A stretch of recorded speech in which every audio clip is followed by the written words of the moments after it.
Good morning. Welcome to Cool Springs. Today is Sunday, October the 26th, 2025, and this is the last in our month-long series on wrestling with God. So far, we've looked at Jacob, who needed to come to grips with the God of his father and grandfather and embrace the faith for himself. And Jacob had some life experiences along the way.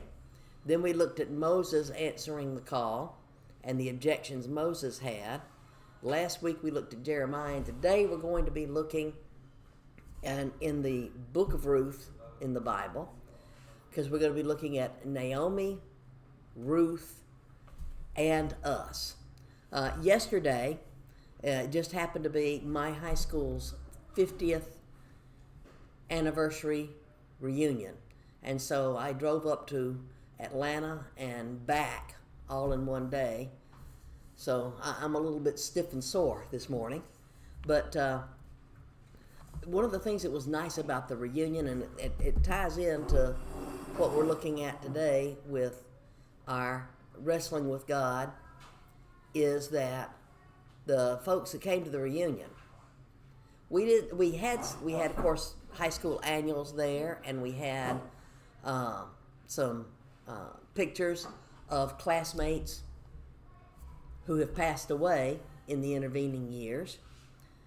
And we sat around and ate and fellowshipped and talked and had some memories of the past and some funny stories and, all the things that you talk about at reunions. But a lot of it was focused on catching up with old friends, on what's transpired in our lives in the 50 years since we got out of high school. Because, we have the common experiences of pranks that were pulled, favorite and not so favorite teachers, incidents that happened during our high school years. And 50 years ago, most of us couldn't have imagined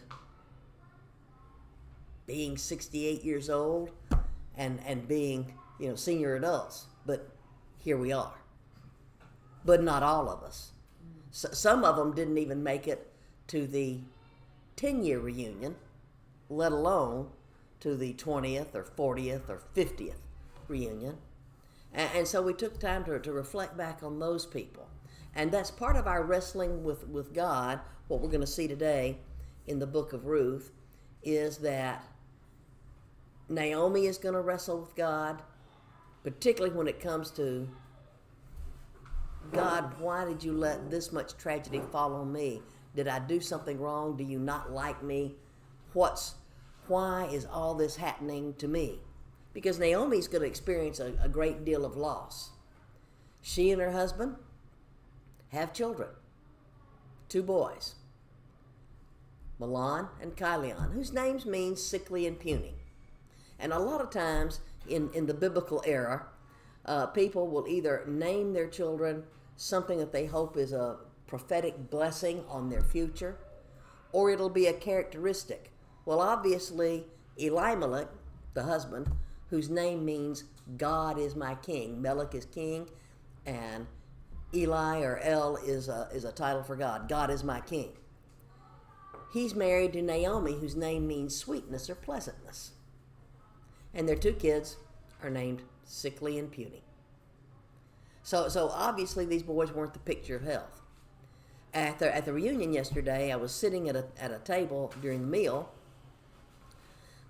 with some other people, and 2 of the ladies who were sitting near me were talking about an experience they've had in their own family where the daughter-in-law had been trying to conceive. They had gone through in vitro fertilization and finally was able to conceive a child, and when it was time for the birth, the brand new tech who was doing the epidural gave her too much and knocked her out for like an hour and a half, and she missed hearing her baby's first cry.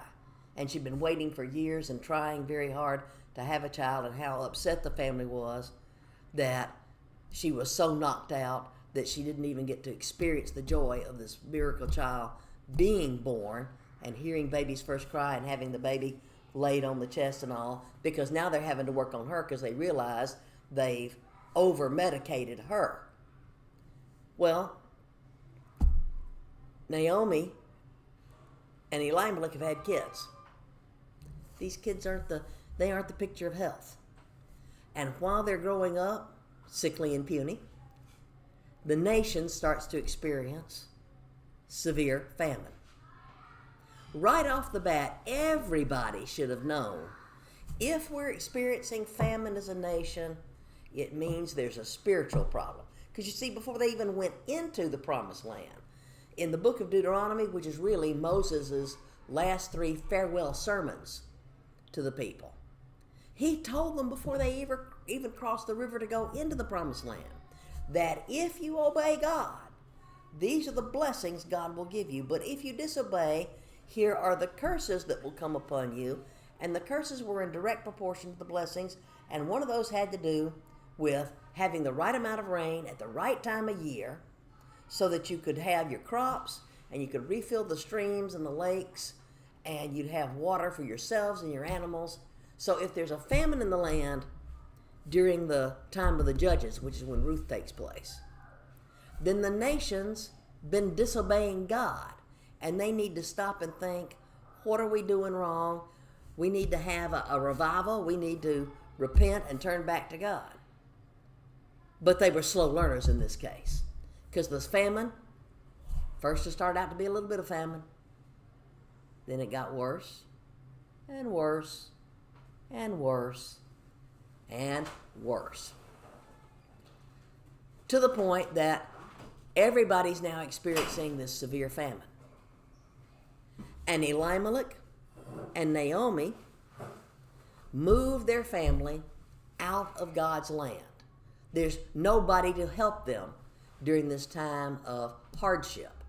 Right now, because we happen to be in a period of time when Congress hasn't passed a budget, that a lot of people who are either soldiers in the military, we have a big military base near us, and people who work for the federal government are not getting paychecks. And they're feeling the pinch, big time. And some of the charities that provide food type of assistance and assistance with rent and utilities and that sort of thing, they're getting applications left and right.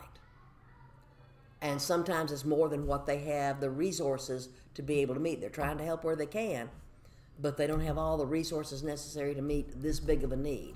Well, that's the kind of thing that was going on here in the book of Ruth.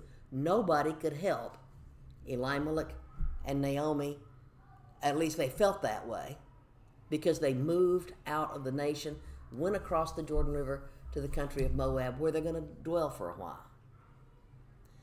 Now, that part of the story makes sense to us, but when you stop and think, years later, after Elimelech has died in a foreign land, after the sons have finished growing up and they've married the Moabite girls of Ruth and Orpah, and they've lived in the land for 10 years, because chapter 1 of Ruth is going to tell us that. And then Mahlon and Chilion are both going to die. Naomi now has all of her nuclear family buried in Moab. Elimelech's buried there, and both of her sons are buried there. And she hears that the famine back in Israel is over with, and so she's going to make the decision to go back to the land of her birth, but she tries to do what she thinks is the right thing by her daughters-in-law. I don't have any more sons in my womb who could grow up to be your husbands. You go back to your own families, to your own mother's houses, and she prays that God will help them find rest in the home of a new husband, because in biblical times, women's choices were be married and have either a husband's family or have children who will take care of you in your old age, or turn to prostitution. That was it. That was those career choices. And Naomi didn't have any grandkids, because sickly and puny didn't father any children.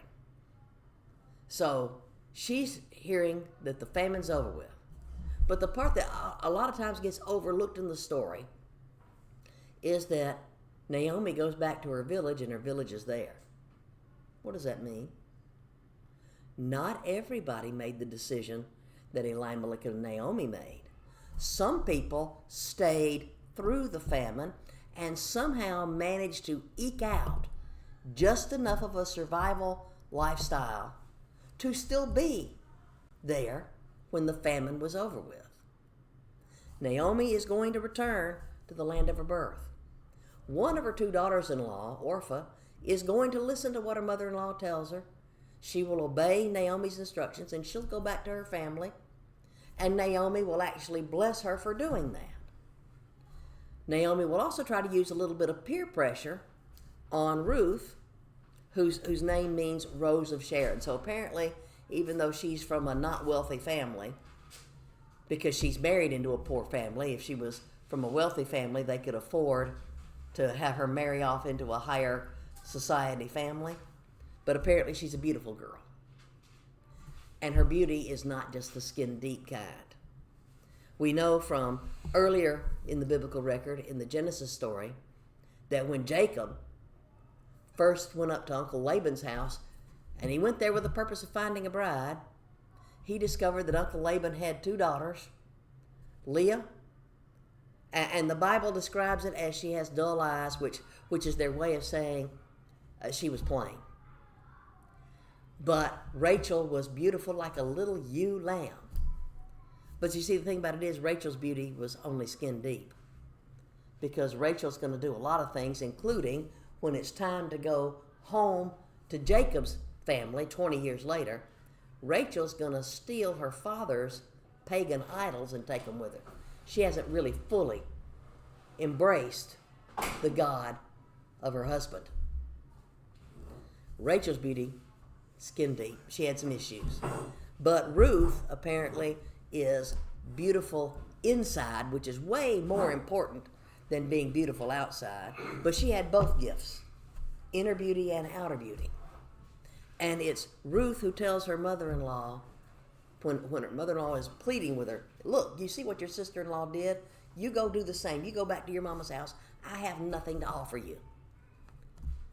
Well, Ruth wasn't looking for Naomi to offer her anything. Ruth was offering Naomi something. She didn't have much. They're both poor women. They're both widowed. They're both childless at this point in time. But what Ruth has to offer is herself. And so she tells her mother-in-law this wonderful pledge that's recited at a lot of weddings. Mark and I included it in our wedding vows, and it is not a vow that was originally made by a bride and a groom at a wedding ceremony. It's a young widowed woman pledging to her widowed mother-in-law, where you go, I'll go. Where you live, that's where I'll live. Where you die, that's where I will die and be buried. Your people will be my people and your God my God. And so Naomi quits trying to persuade Ruth to go back to her own family and her own pagan culture, because Naomi realizes she means it. And off they go back to Bethlehem, where, like I said, this part of the story just kind of gets glossed over a lot of times, but it really should cause us to stop and think when we're wrestling with God, that sometimes the choices that we make ourselves, where we think we're doing the best we can, might be a detour. Now you could argue that, of course, Elimelech's family needs to go to Moab just so that Ruth can be brought into the family tree, because if they stay in Bethlehem, Milan never meets Ruth. Sometimes God sends us on detours, and sometimes we self-impose a detour. It could have been a case of, okay, other people managed to survive in Bethlehem for the whole length that lasted obviously several years, because we know from Ruth chapter 1 that after Elimelech died, Naomi and the boys and their wives stayed who vacated the land during that time frame. Some of them may have never come back. One of the reasons, and we'll deal with this one at Christmas, one of the reasons that in 2003, when our forces went into Iraq to dislodge Saddam Hussein from power, and they went into downtown Baghdad. It was springtime, and they were approached by a group of Jewish Iraqis who were hoping that somebody, maybe a Jewish soldier or a Jewish chaplain or even a Christian chaplain with the American forces, could tell them how to keep a proper Passover, because they knew they were supposed to do it, but over the centuries they had lost the understanding of what it was they were supposed to do. Why were those Jews in downtown Baghdad in 2003? Because way, way, way, way back in the books of Ezra and Nehemiah, when the Persians were allowing the Jews to go back home from the Babylonian exile, not everybody chose to go home. Some people were comfortable in Baghdad, and so they stayed from generation to generation. And in 2003 AD, from 538 BC, when they were allowed to go home, there was still a small community of about 100 Jewish people who had survived for centuries in Babylon, which later on became Iraq, which became under Islamic type of government. And even though they were a severely persecuted minority, they stayed put. And the American troops showed up, and they were able to show them how to keep a proper Passover. And a lot of them, because of the outcome of that war, were finally able to immigrate out of Iraq and go to other places in the world. Sometimes the choices we make, we don't just look at the Bible stories for the ancient truths, because the ancient truths in a lot of ways are the modern truths for our lifetime when we're faced with decisions and struggles. I mentioned that yesterday I was up in Atlanta at my high school 50th reunion. And yeah, we talked a little bit about things that happened in high school, but a lot of it was catching up on they will be celebrating their 50th wedding anniversary. They got married a year after we all graduated from high school. And they stayed married, which is extraordinary in our day and time for people to last 50 years or more in marriage is an extraordinary achievement, especially when you marry that young, to be celebrating your 50th anniversary next year, and you just celebrated your 50th high school reunion this year. Choices we make have long-term consequences. Naomi's family, and it could have been that she was included in the decision with Elimelech, or it could have been he made the decision and she just has no choice but to follow. The consequences were Naomi now has to decide, the famine's over back in my country. Am I going back empty? Because when you read chapter 1 of Ruth, that's what she's going to describe, that she's going back empty. When she first left, 10 plus years earlier, she had a husband and 2 sons. What's she got now? She got 3 graves in Moab.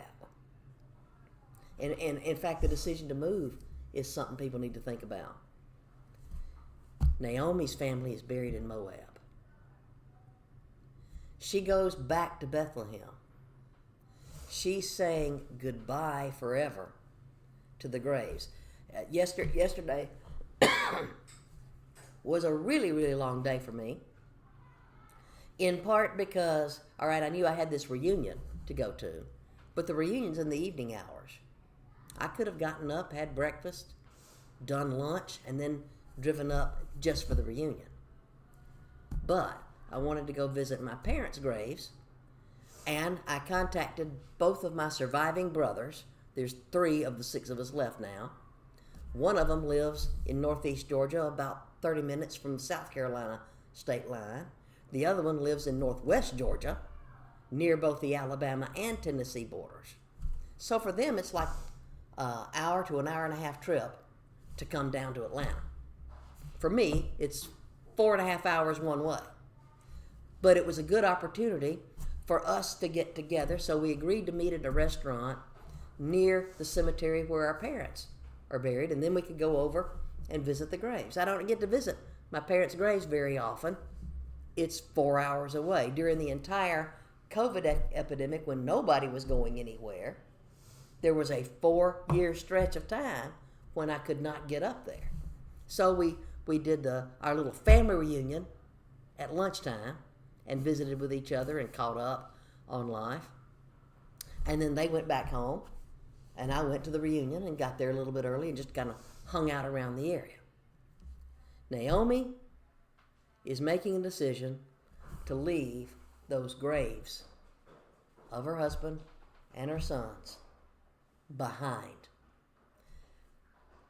And she doesn't have the privilege I have of getting in a car and driving for a few hours and being able to be there and put out fresh flowers and that kind of stuff. No, she was walking over 200 miles. She's never coming back to that graveside. That's part of what she was struggling with. And when you want to look at some of the things that Naomi says, both to Ruth and Orpah when she's trying to encourage the girls to go away, that I don't have anything to offer you. Naomi thinks she's going back to a life of poverty. Yes, she can go back and claim the old homestead, but she's going back without Elimelech and without either one of her two sons. And so she knows she's going to have to go back and be charity case for some member of her family or several members of her family to take care of her when she's in need. You see, that's one of the things that sometimes we struggle with. We don't want to be needy. We want to be able to take care of us. We want to be able to help others, but part of our learning to walk with God is learning to be humble enough to admit when you need help. Not be so proud that you won't take help when you need it. Because sometimes life circumstances are just not in your control. And so people need to stop and think, okay, am I really representing the God I claim to serve well? If I'm just going to sit here and suffer without being willing to share with my family or my church friends to let them know I have this need in my life right now, to give them the joy of being the hands and feet of Jesus to help meet that need. Naomi thinks she's going back to a life of poverty, and she can't talk Ruth out of it. So off they go, and they return to Bethlehem. And sure enough, there's still people there. And maybe some have come back, but some never left because the village is still the village. And as soon as they come into view of the village, the townspeople recognize Naomi. Last night's reunion was fun. One of the things our class leaders did was, thanks to computers and the ability to do things digitally, when people RSVP'd saying that they were coming to the reunion, they got digital cameras and took our senior class pictures and made name tags for us. And it said, Clarkston High, class of 1975, and that would have your senior class picture where we're all dressed up. You know, the guys wear the tuxedo tops and the girls wear the wraps, and we all look good because it's our senior class photo. And then it has your name on there. And for the women, you have to have the maiden name in parentheses so that you can remember who's who. And some people kind of look like themselves. You know, you could still see the resemblance to the high school person you remember as opposed to the senior adult now walking into the reunion site. But in 1975, the boys had long hair too. There wasn't any long hair among the males at the reunion. There was some gray hair. There was some receding hair. There was some no hair. But there wasn't long hair. But sometimes you could kind of remember the face a little bit, even if you had to walk up and take a sneak peek at the name tag. to make sure you were remembering the right name to go with the right face. But there was still the resemblance there. When Naomi comes into view of Bethlehem and they can see her, they recognize her. And it's only been about 10 to 20 years. It hadn't been a 50-year thing. And they're shocked at what they see. Naomi? Is that you? Because you see, the years hadn't been kind to Naomi. She's clearly showing, just from the description in this short little book of Ruth, you can read it in less than an hour. It's 4 little chapters, and it's a good story. You should read the whole thing. I'm telling you the story to get us through in the Sunday school hour. The years haven't been kind to Naomi, and it's showing on her face. And it's showing in maybe the slumping of the shoulders and the sadness. We had a thing at the reunion where we had a picture wall. Because like I said, not everybody made it to the 50th reunion. Some of them didn't even make it to the 10th. There were car accidents and diseases and things that took the lives of people way too young. And so the class officers had put those pictures, couldn't do a name tag for somebody that's not physically present, but they did like a photo memory wall. And we all went over and looked at it to see, and some people I already knew had passed. Some people I was surprised to see their photos up on that wall. So we had that moment of remembering departed friends who didn't get to grow up to have kids and grandkids and celebrate milestone anniversaries and retire from jobs and share the joys of life with classmates decades later. The people see Naomi and the weight, the emotional weight of what she suffered. They were starving. That's why they left Bethlehem. They were starving. They went to a foreign country where the customs were very, very different and in some ways very upsetting to them. Over in Moab, they were practicing human sacrifice, sacrificing babies. And here are Naomi and Elimelech and their sons wives, and they want to be parents. They want to give grandchildren to mom and dad. But neither couple is able to have a child, and they're watching other people discard their babies to a pagan god that they know is not the one true God, that they know God would not want human life to be sacrificed and treated so lightly. Here were people discarding precious little babies, and how that wore on them. And then Naomi experienced widowhood, and then she experienced the loss of not one of her children, but all of her children. So she's coming back to Bethlehem,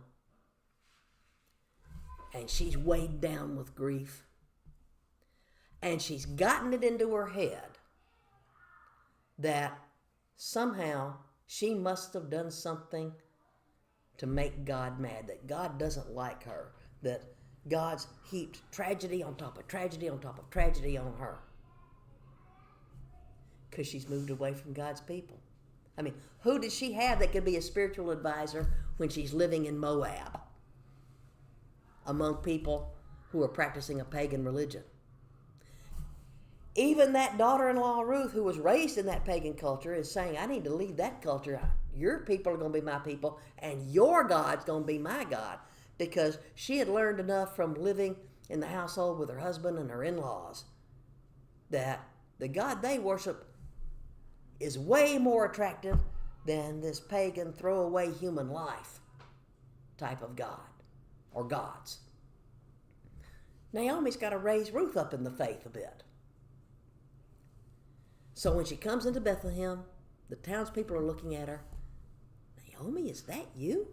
Because she kind of looks like herself. But she also doesn't look like herself. She doesn't look like sweetness or pleasantness. And her response to them speaks volumes. Don't call me Naomi. That represents the me that doesn't exist anymore, the me that life has beaten up, the me that used to be. Call me Mara, which means bitter.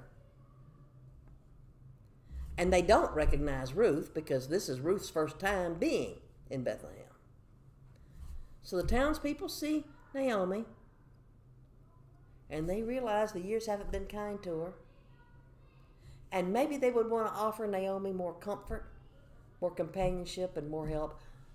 But Naomi's call me Mara, bitter. What is she doing? She's closing the door.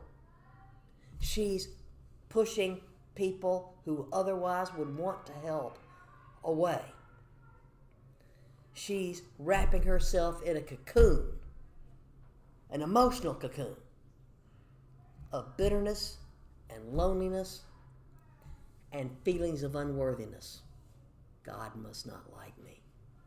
You see, when we're wrestling with God, we want to make sure that we don't turn into Naomi's, or that if we see ourselves going down that path, we reach out fast to brothers and sisters in Christ to get the comfort, the counsel, the love. You have to be humble enough to accept help sometimes. And you have to be real enough to share when you're hurting. It was obvious to everybody in Bethlehem. Naomi is absolutely raw with pain and grief over the losses she's experienced. She stays in the house. The old homestead's still there. It's got to be fixed up. It's got to be renovated. Got to be cleaned up. It's Ruth in chapter 2 who realizes, okay, we're back in Mama's country, and we've got a place to live. We got a roof over our head. But beyond the roof over the head, what else do we need? Food on the table. Ruth is familiar enough with the customs of her in-laws' religion to know that they have this policy that if you own a field and you sow seed in your field, when the crop comes in, you leave the corners alone and you let people who don't own a field or who can't work a field themselves, you let them go out and take some of your food that you've grown and take it home for themselves. So Ruth asked for permission, can I go work in the field? And Naomi tells her yes. And what we're going to see in this little short story, when Ruth comes home that first day and she's got a bushel full of food, Naomi has the first glimmer of hope, and she's like, blessed be the man who showed kindness to you. And Ruth tells her, I happen to be in this field, and the man's name is Boaz, and Naomi recognizes the name. Oh, he's one of our relatives. And she tells Ruth, because Boaz had told her earlier that first day at work, you stay here with my girls, my servants, in my fields. Don't go to anybody else's fields, because somebody might hurt you. Why? Because she's got Target written all over her. She's wearing her widow's outfits, so people would know, okay, she's a widow. Possible crime victim. And she's a foreigner. She ain't one of us, so it's all right if I steal from her as opposed to stealing from somebody in my own village who might be, a neighbor or a friend's kid. And she doesn't have any kids. She doesn't have a father-in-law, a husband, a brother-in-law, or sons to protect her. She's got scam, Target written all over her, or crime victim. And Naomi will tell Ruth, you do what he says. It's better for you to stay with his girls, so no harm will come to you. Translation, they're in God's land, among God's people in Bethlehem. And just being among God's people doesn't mean you're protected from ungodly behavior. And Naomi knows Ruth by herself, as the poor foreign daughter-in-law, might be a target. Naomi, though, is still dealing with her own issues. She doesn't even offer Ruth the safety of numbers. This is the time of year when a lot of people will go shopping, and it used to be a case of you didn't have the advantage of sitting at home and ordering online. You had to actually go to a store, and some people will still go to stores. And a lot of times if women are going to the store, they'll go with a girlfriend or two or three, or they'll go make a group activity out of it. Why? Because you might be a crime victim. There's safety in numbers. You see, Naomi knows that Ruth might be in some jeopardy if she happens to wander into anybody else's fields except the one that belongs to Boaz. And so she tells her, yeah, you stay with Boaz's girls. But the one thing Naomi isn't up to yet is going along with her to see to it that she's okay. She's not offering her the safety of numbers. When you read the story of Ruth, it's going to be the wheat and the barley season. So it's going to be like from March, April, till the September, October time to bring in the harvest. For months, day after day after day, Ruth gets up and goes to work in the field,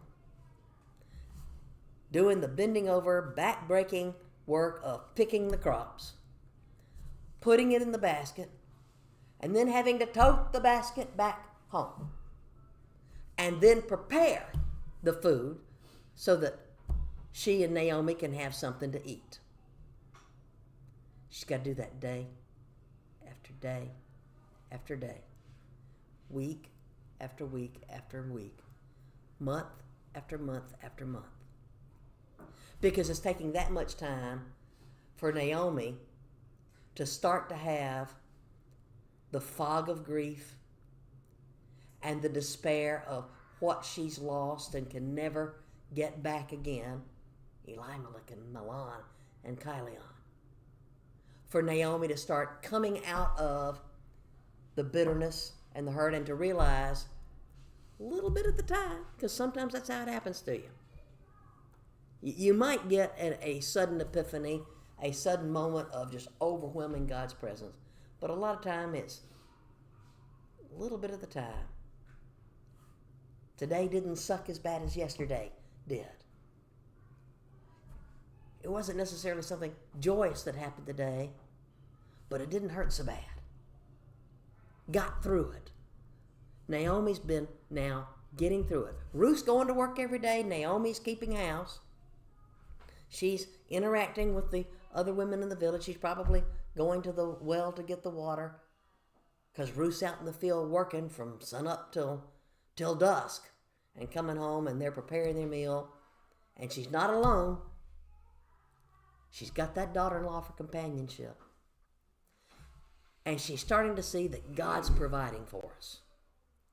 That Boaz has indeed allowed Naomi and Ruth to get food on the table every day.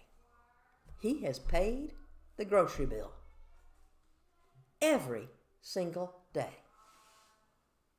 He didn't start talking to the other relatives who lived in the village and say, hey, I've been carrying this weight for a while. Why don't you chip in and maybe toss in a few grains of corn from your field rather than me having to shoulder the whole grocery bill for these two women. No, he doesn't do that. He just does it. He takes care of them.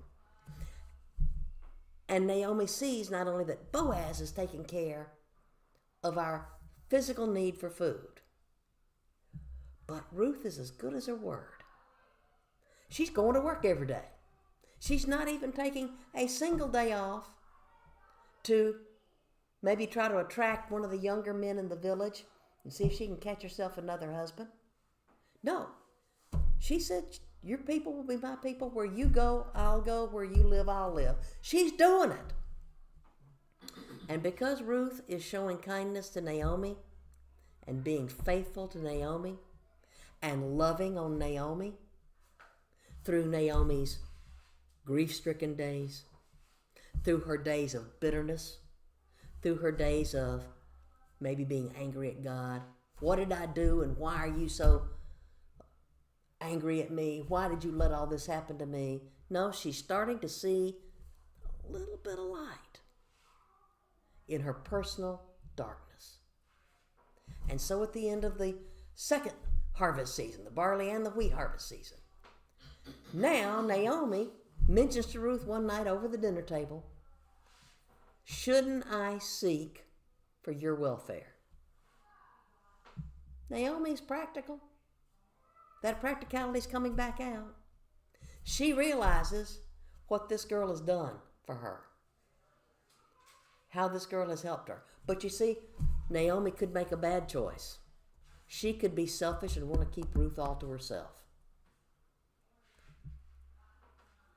She doesn't want to grow old alone. But you know what? If Ruth gets married, Ruth won't be sharing the house with Naomi. She'll be in the home of that new husband. To provide for Ruth in Naomi's world means seeing to it that she goes to live in another house, and I'm going to be in this house by myself, looking at the walls, thinking of the memories, and living alone. Yeah, I can go see people in the daytime in the village, but at night, just me. But by now, you see, she's willing to come out of her despair, out of her loneliness, and do what's right by Ruth, because Naomi practically realizes, that's my daughter-in-law. What's going to happen to her when I'm gone? 5 months before, she's bitter, she's angry, she's self-isolating, she's pushing people away, and now she's been loved enough through her tragedies to start to think of other people, and she wants Ruth to be secure. Naomi can live now with the idea of a house that only has one occupant. She cares about Ruth. She wants Ruth to be cared for. Naomi can die happy if Ruth is taken care of. And so it's Naomi who tells Ruth, this is what I want you to do. Take a bath, put on your very best clothes. They didn't have much, but apparently Ruth's been wearing her every day, working, poor person clothes. Take your best outfit. Boaz is going to be at the winnowing floor tonight because the crops have come in. He'll be there protecting the property. You wait. You go there quietly. Don't let anybody know you're there. You wait until he's had plenty to eat and drink, and we are not talking water. You wait till he's had plenty to eat and drink. When he lies down and goes to sleep, you uncover his feet and wait there for him to tell you what to do. Because Naomi is counting on Boaz, who's already been Mr. Kindness for all this time, to recognize what it is Naomi wants him to do. Take Ruth into your home and take care of her after I'm gone. Provide for her. Naomi isn't thinking in terms of Boaz and Ruth providing an heir. She's given up on that dream. That's another life lesson for us in this story. Sometimes we give up on our dreams before God has given up on us, because God doesn't give up on us. Sometimes his plans are different than our plans. But Naomi has given up any thought of her daughter-in-law being able to have a child, because after all, they were over in Moab for 10 years. And every month, when neither Ruth nor Orpah got pregnant, it was personal disappointment, not only for the two young couples, but for potential grandma who doesn't have a grandchild to cherish. But she's not thinking about Boaz and Ruth providing a grandchild. She's just wanting to provide for Ruth's security. That's what she actually says. And Ruth, who has pledged her life to her mother-in-law, is willing to go to the nth degree. She knows Boaz. She's had daily encounters in his fields. She's experienced his kindness on more than one occasion. Yeah, he's older. He's her father-in-law's brother. So he's an older guy. But he's shown kindness to her. And if Naomi wants Ruth to go be married to somebody else, Ruth will do that. At least she knows Boaz and respects him, and he keeps calling her daughter. He respects her too, as a father would a child. He's not looking for a hot date in the field. But when Ruth goes to the threshing floor, and she does what Naomi says, and she uncovers the feet, and she's laying there, waiting and wondering, now what? And he wakes up in the middle of the night, and it's dark, and he can see there's somebody laying at his feet, but he can't tell who. And so he asks, who are you? And she says, I'm Ruth. She messes it up a little bit. Naomi told her, uncover his feet and wait for him to tell you what to do. Instead, she accidentally proposes to him. She understands a little bit of the concept of the kinsman redeemer, and so she says, spread your covering over me. That is her way of saying, and that is the world's way of saying in BC Israel, will you marry me? This is 2025 AD. Occasionally it might happen where a girl proposes to the guy, but 95 to 99% of the time, it's the guy whipping out the ring and asking for the girl's hand in marriage. This is about 1200 BC. Girls didn't propose marriage then. Awkward. But Boaz, recognizing, okay, she kind of knows a little bit of the custom, but she knows just enough to be dangerous. He's not going to embarrass her. In fact, what he says next shows extraordinary things about Ruth's character. Rest easy, my daughter. Yes, it's true, I'm a near kinsman, but there's one person who's closer, and if he'll do the duty, fine, let him do it. But if not, don't worry about it. I'm your safety net. I'm your plan B. I'll do it if he won't. So Ruth stays there that night like he tells her to, gets up early the next morning before daylight, and he heaps a bunch of financial blessings. Put out your shawl. She didn't bring her basket this time. The harvest is in. She didn't bring a basket. She had her best clothes. Bring your shawl, and he lays as much of his profits, his grain on there. Don't go back to your mother-in-law empty-handed. And she goes back to Naomi, and she waits the day out, because Naomi tells her he won't rest. Naomi knows her brother-in-law very well. He won't rest until he settles the matter today. But you see, embedded in that is there's another relative who has first right to redeem the property. And by redeeming the property, to marry Ruth. She's willing to go be the wife of a complete stranger or of somebody who hasn't lifted a toenail to contribute to her and Naomi's welfare. But legally, he's first in line. She's willing to be married. There are both males and females in this room, and the women will understand this on a very, very deep level, what it means for her to be willing to give herself to somebody who's done nothing for the family, if that's what obedience means. Our walk with God has to be like that. Ruth said, your people will be my people. Your God will be my God. And God, if this is what you want me to do, be married to somebody who's done nothing to help us out all this time.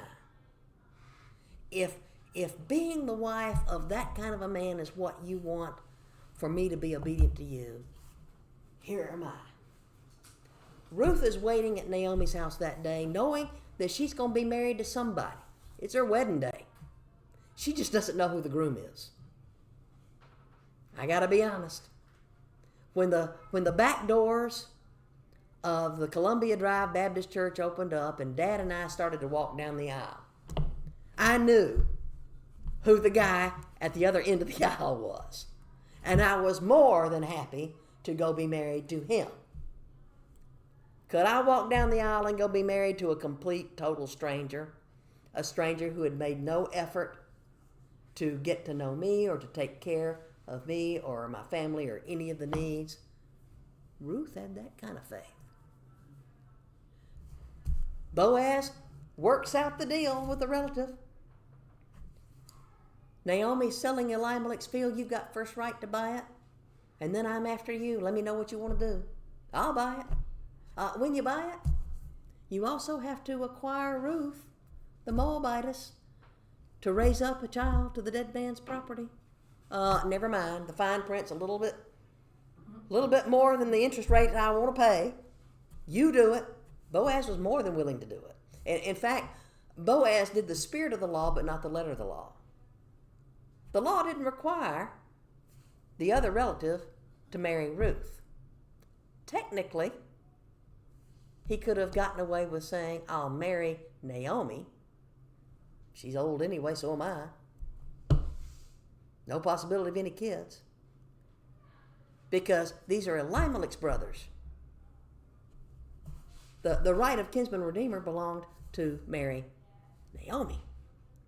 But Naomi's past childbearing age, so Boaz understands the spirit is to raise up Elimelech's heir, and Naomi can't, but Ruth might. So he wrote that clause in himself, and not only did the other relative not get it, but the rest of the elders in the town, they understood the spirit of it too, and they're like, yep, that's right. So Boaz winds up marrying Ruth, and sure enough, God allows them to have a child who becomes Naomi's heir. Naomi gets to see some of the light. Ruth gets to see some light. She was disappointed every month when she and Milan weren't able to conceive a child. Now she's in Milan's country, and she's married to Boaz, the older guy, but he's been kind to her all this time, and he continues to be kind to her, and they've got a child that's loved and cherished. But neither Boaz and Ruth nor Naomi really see the whole story. You and I do, though. Because Obed's going to grow up to Father Jesse, who's going to grow up to have a lot of sons, one of whom is named David.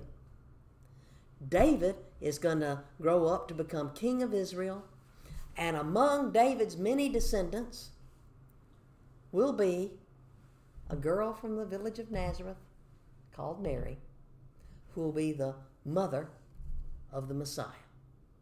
Back in Bethlehem in 1200 BC, Naomi, the widow who had lost her husband and her sons, who thought life was over with, who thought somehow God was not taking care of her, that somehow she'd done something to offend God.